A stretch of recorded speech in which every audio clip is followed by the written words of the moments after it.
Some choices don't break your heart first. They break the spell.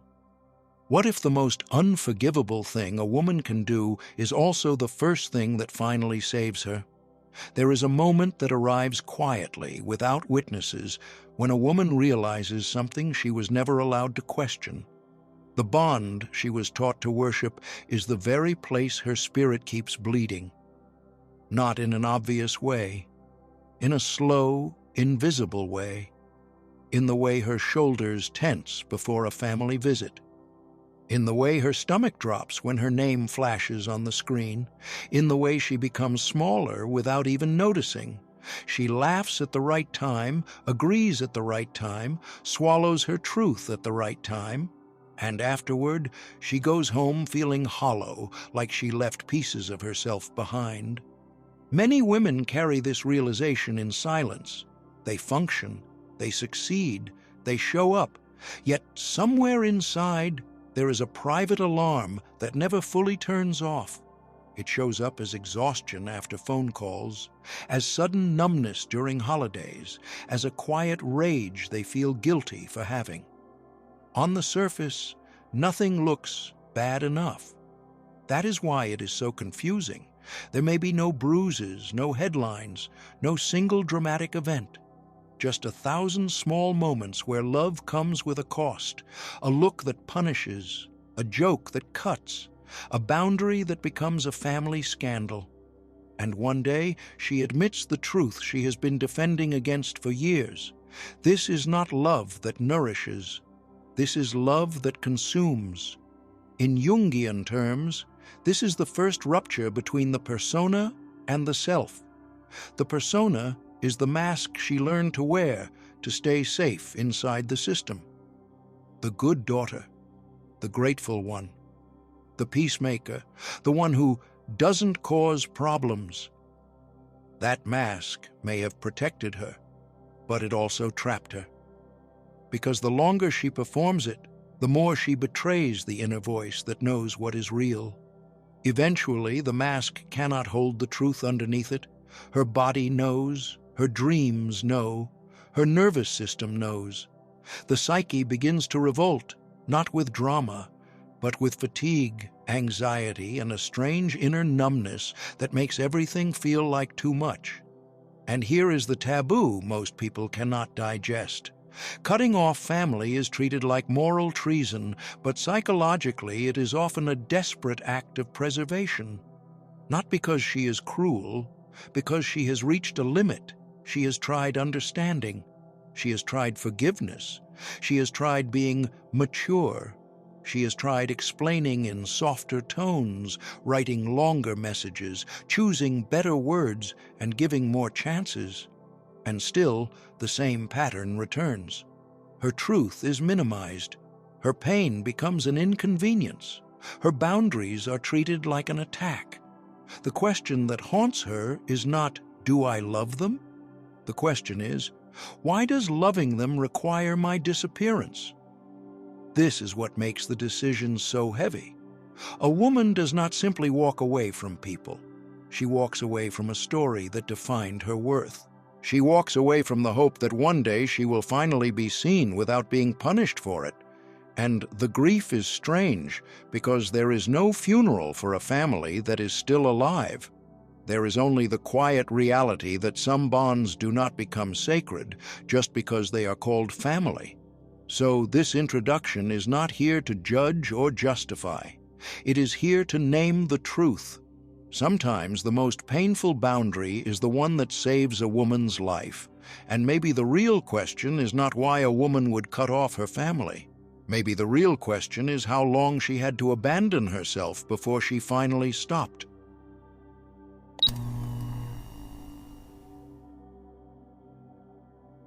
Love does not always arrive with warmth. Sometimes it arrives with a grip. If you listen closely, many women describe the same quiet confusion before they ever name it as harm. It begins with a feeling that something is wrong, even though nothing obvious is happening. Take a simple phone call from a parent. The phone rings, and before a single word is spoken, her chest tightens. She has not done anything wrong. yet her body prepares for correction. The conversation sounds normal on the surface. Questions about work, about plans, about life. But beneath the words is a familiar current. Subtle judgment, gentle disapproval, a reminder of who she should be, not who she is. When the call ends, she feels drained, as if she just defended herself in a trial she never agreed to attend. In healthy families, love makes room. There is space to disagree without punishment, to grow without guilt, to change without being accused of betrayal.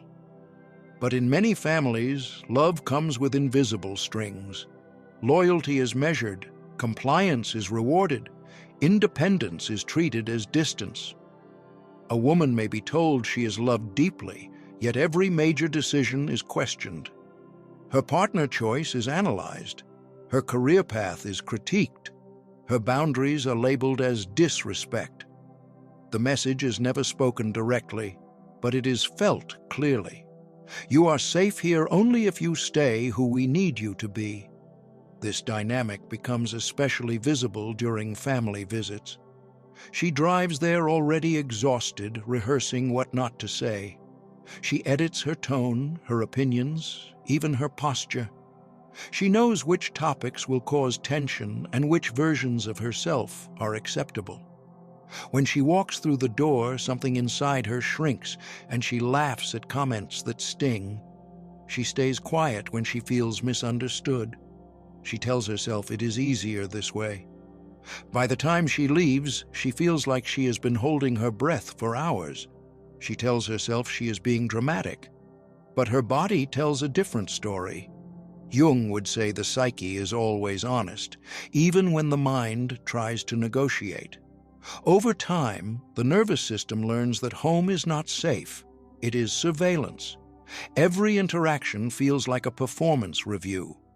The woman becomes hyper-aware of reactions, moods, and subtle shifts in tone. She scans for approval. She anticipates disappointment. She carries responsibility for everyone else's emotional comfort. This constant vigilance rewires her sense of self. Relaxation becomes unfamiliar. Rest feels earned only after pleasing others. Many women do not recognize this as suffocation because it does not look violent. It looks responsible. It looks mature. It looks like being the bigger person. But the cost is enormous. She begins to doubt her own perceptions. When she feels hurt, she wonders if she is too sensitive. When she feels angry, she swallows it to keep the peace. When she feels different, she hides it to avoid conflict. Slowly, the gap between who she is and who she is allowed to be grows wider. The dread often shows up days before a family gathering. She thinks about what to wear, what to say, and how long she can stay. She imagines the comments, the looks, the familiar dynamics replaying themselves. Her sleep becomes shallow. Her appetite changes. She may feel irritable without knowing why. This is not ingratitude. This is a nervous system that learned over the years that love comes with pressure. The breaking point rarely comes from one explosive moment. It comes from accumulation. One more visit where she feels invisible. One more conversation where her feelings are dismissed. One more time she leaves feeling smaller than when she arrived. Eventually, a realization surfaces that changes everything. Love should not require constant self-erasure. Connection should not feel like confinement. This is the moment many women finally name what they were taught to deny. This is not closeness. This is control disguised as care. And once that truth is seen, it cannot be unseen.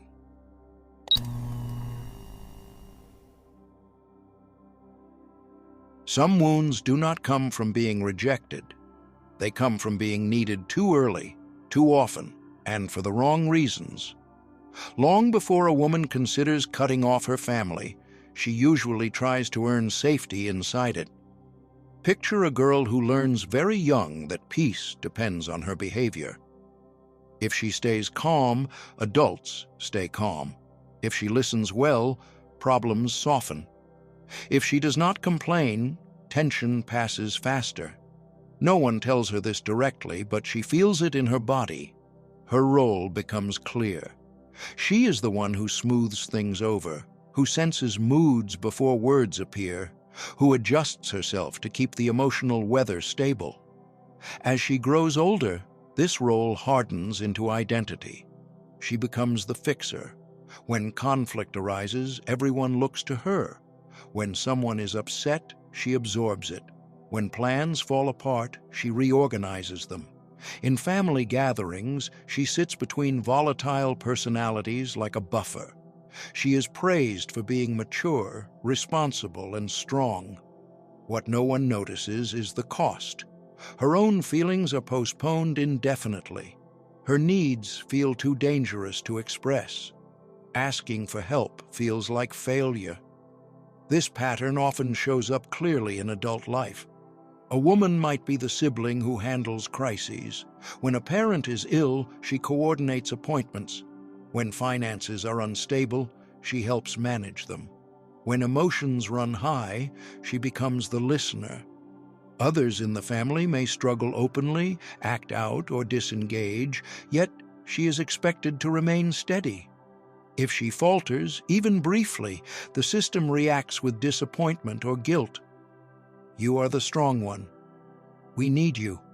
You can handle it. These words sound like compliments, but they function like chains. Jung described this as the construction of a false self, a psychological structure built to survive an environment that could not tolerate the child's full reality. The false self is rewarded. It is welcomed. It keeps the system intact. The true self, however, slowly recedes. A woman may not even realize what she has lost until adulthood, when she struggles to answer simple questions like, "What do I want?" or "What do I feel?" Her inner life feels foggy because it was never given room to exist. Many women recognize this when they notice how conditional love felt growing up. Love arrived when they were useful. Approval came when they were quiet. Attention appeared when it was needed, but when they were sad, confused, or overwhelmed, the response was dismissal or discomfort. Do not be dramatic. Others have it worse. You are strong, you will be fine. Over time, she learns to disappear emotionally while remaining physically present. She becomes excellent at reading others and disconnected from herself. Parentification is one of the most damaging versions of this role. A child becomes an emotional partner to a parent, a caretaker to siblings, or a mediator between adults. She carries responsibilities her nervous system was never meant to hold. As an adult, she may feel chronic exhaustion, guilt when resting, and anxiety when not needed. She might choose partners who replicate this dynamic, people who require rescuing or managing because it feels familiar. Stability feels boring. Chaos feels like home. The tragedy is that the family often celebrates her sacrifice. She is the reliable one, the good one, the one who never caused trouble. But inside, resentment quietly grows. Not because she hates her family, but because she was never allowed to be a full human within it. Her anger was labeled ungrateful. Her sadness was minimized. Her boundaries were treated as an inconvenience. The climax comes when she finally asks herself a terrifying question. Who am I if I stop holding everyone together? For many women, this question is the doorway to both grief and truth. It reveals that what looked like love was often dependency, what looked like strength was survival, and what looked like loyalty required her slow disappearance. This is the moment the old role begins to crack, not because she stopped caring, but because she finally sees the cost of being valued only when she carries everyone else.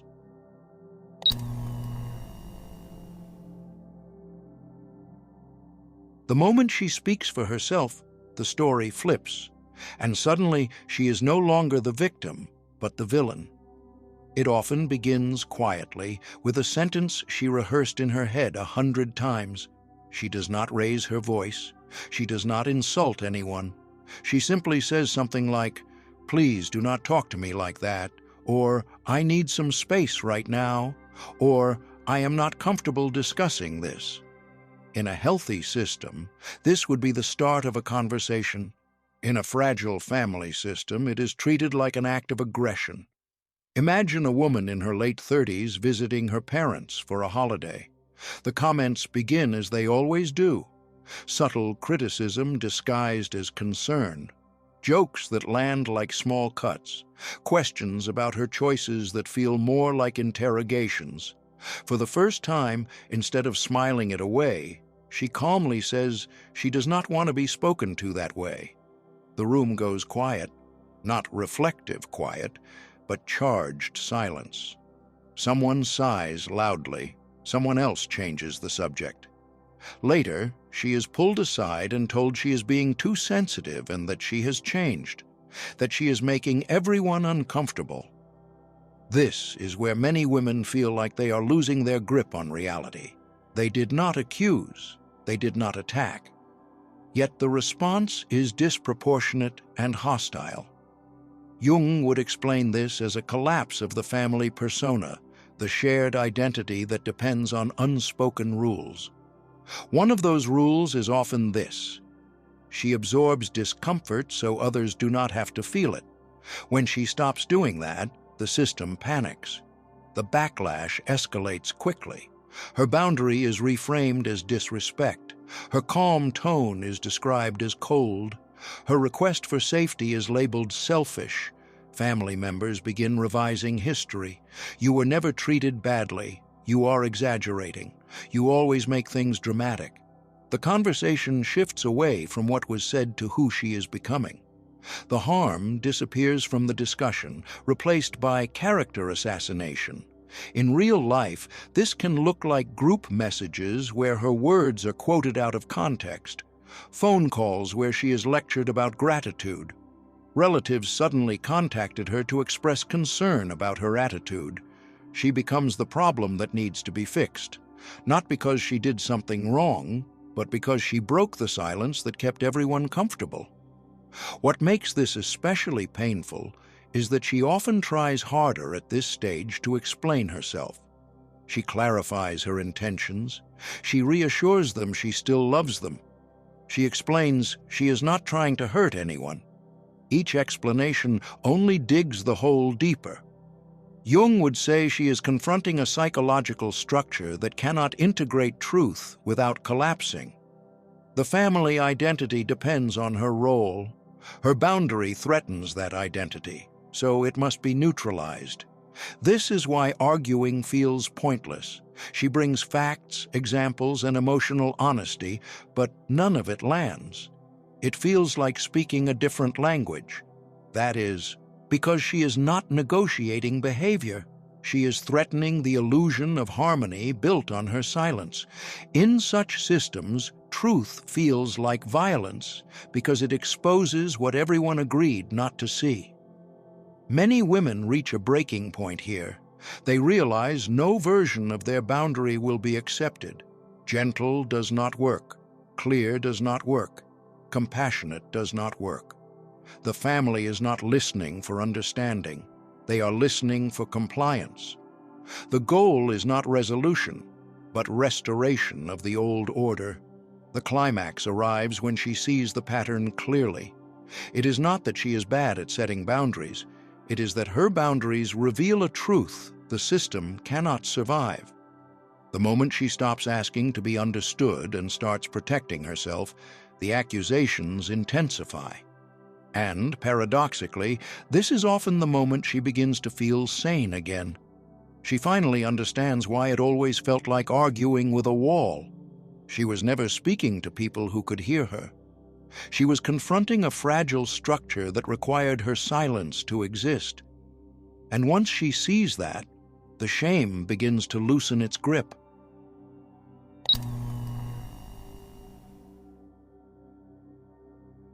The danger is not always loud, and it rarely arrives all at once. For many women, the moment they decide to cut off family does not come after a dramatic argument. It comes after years of quiet self-erasure. Picture a woman in her 40s who has spent her life choosing her words carefully before every family interaction. She rehearses phone calls in her head. She edits her emotions mid-sentence. She apologizes for things she did not do just to keep the peace. From the outside, nothing looks broken. From the inside, she is disappearing. At first, she believes endurance is love. She tells herself every family is complicated. She reminds herself that loyalty matters. She minimizes the tightness in her chest before visits, the headaches after phone calls, and the exhaustion that follows even short conversations. She tells herself she is being dramatic. She tells herself to be grateful. This is how the erosion works, not through cruelty alone, but through constant self-correction. Over time, the body starts keeping score. Sleep becomes shallow. Anxiety hums quietly in the background. She feels irritable with people who have done nothing wrong. Joy becomes harder to access. In therapy, she talks around the problem. She reads books about communication. She writes letters she never sends. When she finally does try to speak honestly, the response is always the same: defensiveness, denial, reversal. Suddenly, she is the problem again. Many women recognize this exact cycle. They try explaining one more time, but with a softer tone. They try again after taking responsibility for everyone's feelings first. They try family therapy, only to watch it turn into a performance where truth is avoided and roles are reinforced. Each attempt costs her more energy. Each disappointment confirms a quiet truth she has been resisting.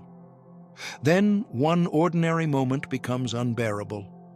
It might be a comment made in passing, a look of contempt, a familiar dismissal. Nothing new, yet something inside her finally breaks open. She realizes it is not that she has failed to explain herself well enough. It is that she is not allowed to exist as a full human in this system, and the cost of staying has become too high.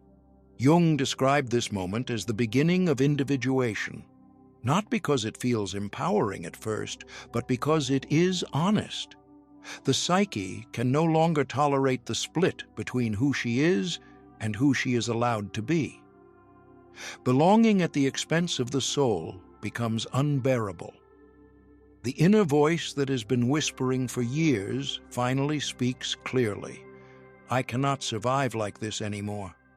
This realization is terrifying because it shatters the fantasy of reconciliation through effort. There is no perfect phrase, no breakthrough conversation. No amount of love will transform a system invested in her silence. The grief is immense. She mourns not only the family she has, but the family she hoped for. The parents who might one day understand, the siblings who might finally protect her. Letting go of that hope feels like a second loss. The climax arrives quietly. She stops explaining, not out of anger, but out of clarity. She stops justifying her need for distance. She stops begging to be treated with dignity. The decision is not dramatic, it is devastatingly calm. And for the first time in a long time, her nervous system begins to settle. This is the moment many women watching will recognize: the day the fight leaves them, the day survival instincts give way to self-respect. It does not feel like victory. It feels like grief mixed with relief. But it is the moment the soul chooses life over loyalty to a story that was killing her.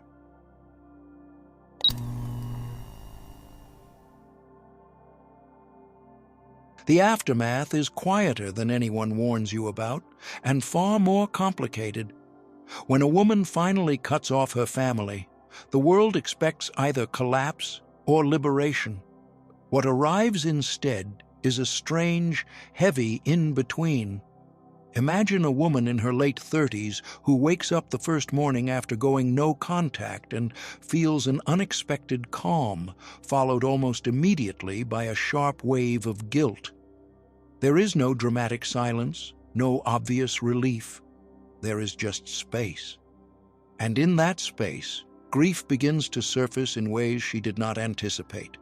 She grieves conversations that will never happen, holidays that will now carry an ache, the version of family she kept hoping might appear if she were patient enough or loving enough. This grief is confusing because nothing visibly died. Her parents are alive. Her siblings are alive. Yet the relationship is gone. This is what psychologists call ambiguous loss, and it is one of the hardest forms of grief to process because there is no social language for it.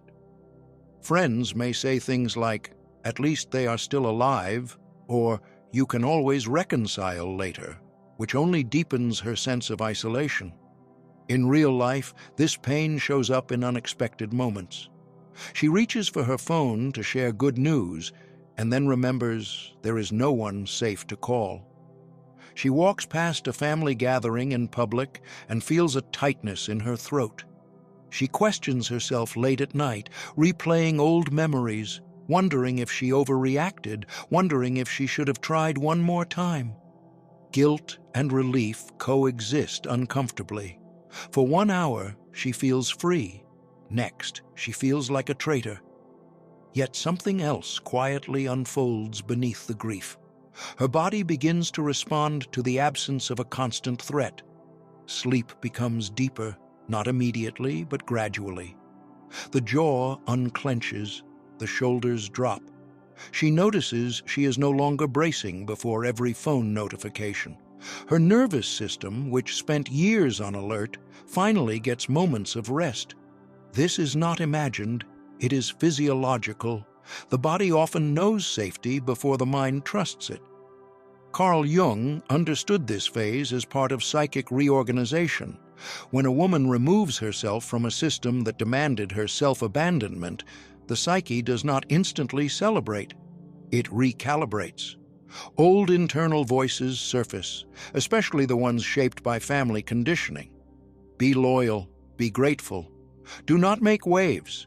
Healing requires recognizing these voices without obeying them. This is where reparenting begins, not as a concept, but as a daily practice. She learns to validate her own emotions without punishment. When sadness arises, she does not rush to justify it. When anger appears, she does not shame herself for feeling it. She begins setting boundaries internally as much as externally. No more gaslighting herself. No more minimizing her pain. In practical terms, this looks small but profound. She allows herself to rest without earning it. She speaks to herself kindly after mistakes. Instead of repeating the family script of criticism, she builds rituals that were never modeled for her, like celebrating her own milestones or creating holidays that feel safe. Slowly, she becomes the steady presence she always needed. The climax of this stage is not happiness. It is self-trust. One day, she realizes she no longer needs to justify her decision to herself. The question shifts from, "Was I wrong?" to, "What do I need today?" The grief does not vanish, but it becomes integrated rather than consuming. She understands that choosing herself did not erase love. It ended a pattern that made love unsafe. This is the hopeful truth few people talk about. Cutting off family hurts, sometimes deeply. But staying in relationships that demand your disappearance hurts in ways that slowly destroy the soul. The pain after no contact is real, layered, and often lonely. Yet within it lies the first experience of being on your own side. And for many women, that is the beginning of a life that finally feels livable.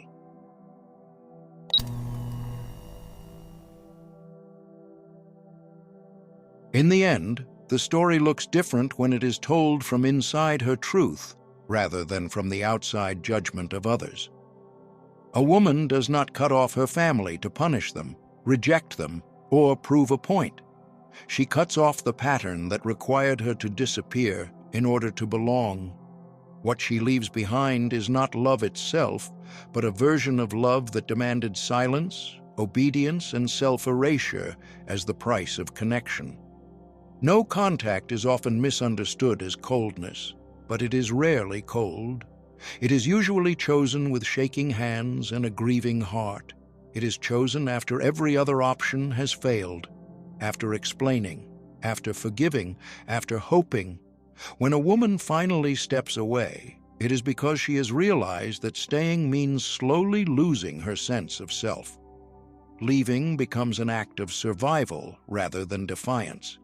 Carl Jung taught that becoming whole often requires separation from what keeps us trapped in a false identity.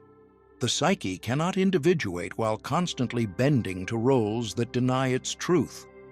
In this light, stepping away from family is not rebellion. It is alignment. It is the moment the self is chosen over the persona that kept everyone else comfortable. Many women carry a haunting question long after they leave. Does this make me the villain?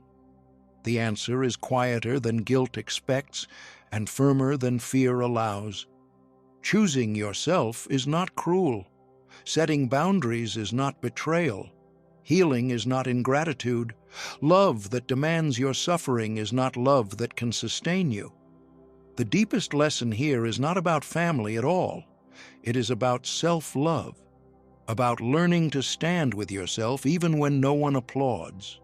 Even when the old story calls you ungrateful or difficult or changed, growth always changes the story because it reveals what the story was built to hide. Sometimes the bravest thing a woman can do is stop abandoning herself just to preserve a family narrative that was never true. And in choosing herself, she does not lose her humanity. She finally claims it. If this touched something sacred inside you, don't let it fade into silence. Like this video, subscribe, and turn on notifications. Your presence here is not just support, it's resonance. And if you feel moved to give back, your donation becomes a quiet but powerful gesture that helps keep this light alive for others still walking in the dark.